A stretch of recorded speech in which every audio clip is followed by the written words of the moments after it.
تبدأ الحلقة الخامسة بينما الديناصور والرجل يبحثان عن فريسة لهما في الغابة، وبينما هم يمشون يستريحان قليلا بجانب أحد الأنهار ويقوما بأكل بعض الأسماك، وهنا يقومان بضبع آثار أيديهما على تربة البحر، ولكن فجأة يخرج من تحت أثر يد الديناصور شيء صغير جدا، فإذا بها حشرة تشبه الثعابين التي هاجمت الرجل والديناصور مسبقا، فيخاف منها الديناصور، وبعد تعب استطاع الرجل تهدئة الديناصور وقنعه أن الحشرة غير مؤذية. يسبح الرجل قليلا لكنه يستشعر نشاطا غريبا في الغابة، فيقوم بالبحث في الغابة ليعلم مصدر هذا النشاط الذي حس به، ولكن فجأة يغمى على الرجل، وعندما يستيقظ يرى نفسه معلقا هو والديناصور على حبال في قمة جبل، ويرى حوله الكثير من القرود، ويظهر قرد بعصا ويبدو أنه قائد القرود، ويأمر قائد القرود بعض القرود أن تتقاتل فيما بينها حتى الموت في مشهد مشابه لقتالات الكولوسيوم. هنا يستغرب الرجل عن العادة التي تعملها القرود وأنهم يقتتلون فيما بينهم. تفوز أحد القرود بالنزال، وهنا يأتي زعيم القردة ويقوم بإسقائه قدرة من ترياق غريب، قام بتحويل هذا القرد إلى وحش هائج، وكان خصم القرد في هذا النزال هو الديناصور. يبدأ القتال بين الديناصور والقرد، ولكن مستوى القرد بعد شربه للترياق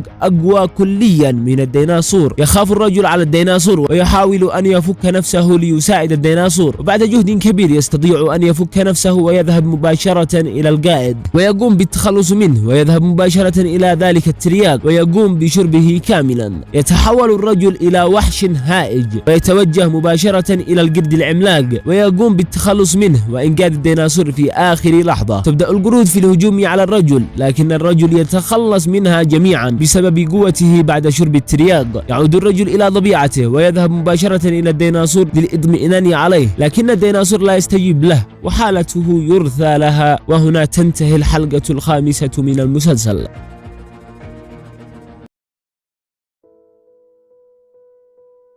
تبدأ الحلقة السادسة، وما زال الرجل واقفا بجانب الديناصور منتظرا منه أن يستعيد وعيه. يكتشف الرجل وجود ماء ويقوم بإسقاء الديناصور القليل منه، وهنا يستعيد الديناصور وعيه ولكنه في حالة يرثى لها ولا يستطيع التحرك من مكانه أبدا. يفرح الرجل ويقوم بإعداد خلطة من التراب والماء لكي يسد بها جراح الديناصور، ولكن هنا تظهر مجموعة من الطيور العملاقة وتقوم بأكل لحم القرود، وهنا يخاف الرجل على الديناصور من الطيور. وهنا تخطر فكرة على رأس الرجل بأن يصنع نقالة بدائية لكي ينقل الديناصور من مكانه الحالي إلى مكان آخر، وفعلا يقوم الرجل بصنع نقالة ويقوم بوضع الديناصور عليها وينقله إلى مكان آمن ويخيم أمام نهر لأن الرجل تعب جدا. في اليوم التالي يواصل الرجل جر الديناصور لكي يجد مكانا أكثر أمانا يقضي فيه فترة مرض الديناصور. يصل الرجل والديناصور إلى أحد الكهوف، وهنا تظهر ضباع ويظهر عليها أنها تخضد لشيء ما. يحل الليل وتهجم مجموعة من الحشرات على الرجل والديناصور، وبعد جهد يتخلص الرجل من الحشرات ويقوم بطبخ بعضها ويعطيها للديناصور لكي يأكلها. يحل الصباح ويخرج الرجل من الكهف لكي يأتي ببعض الطعام والماء. عندما يعود الرجل إلى الكهف يقوم بسد بوابة الكهف ببعض الصخور لكي يأمن على نفسه وعلى الديناصور في الليل من هجوم الحيوانات والحشرات. يحل موعد الغروب، وهنا تهجم الضباع التي رأيناها مسبقا على الكهف، فلم يصبر الرجل على إزعاجها ويقوم بتهدئة الديناصور ويخرج هو لمقاتلتها. وبينما هو يقوم بمقاتلتها فإذا به يرى الديناصور يخرج من الكهف رغم مرضه ويقوم بمقاتلة الذئاب معه، وهنا ينتصر الرجل والديناصور على جميع الضباع. وتنتهي الحلقة السادسة من المسلسل.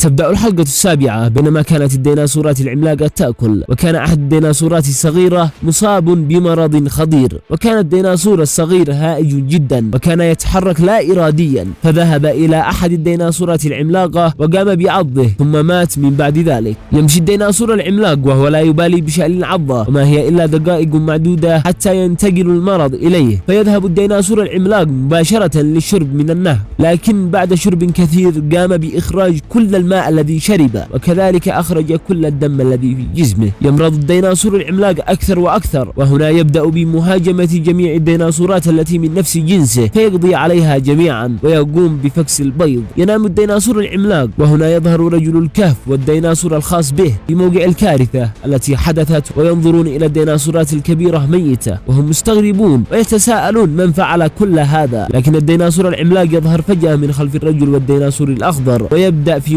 مطاردتهما. وبعد مطاردة طويلة يستطيع الرجل والديناصور الأخضر إيجاد كهف للاختباء فيه. يحل الليل وبينما هم نائمين يحلم الرجل بكابوس أن المرض الذي كان في الديناصور المريض انتقل إليه هو والديناصور الخاص به، فينهض من النوم مباشرة ويستيقظ الديناصور الخاص به ويخرجون من الكهف فيرون الديناصور المريض نائم، فيقرران وقتها أن يهربون بينما هو نائم، لكن الديناصور المريض يستيقظ فجأة ويبدأ مجددا بملاحقة الرجل وديناصوره. تبدأ المطاردة ويصل الجميع إلى منطقة حمم بركانية، ويعلق الديناصور العملاق في أحد هذه البراكين، وبينما هو لم يستطيع الخروج من البركان ينفجر البركان ويقوم بحرقه، وكأن البركان يخلصه من معاناته في مشهد حزين جدا. وكان الرجل والديناصور الأخضر يشاهدان المنظر وهما حزينان جدا. وهنا تنتهي الحلقة 7 من المسلسل، وتنتهي الحلقة 3 من الملخص.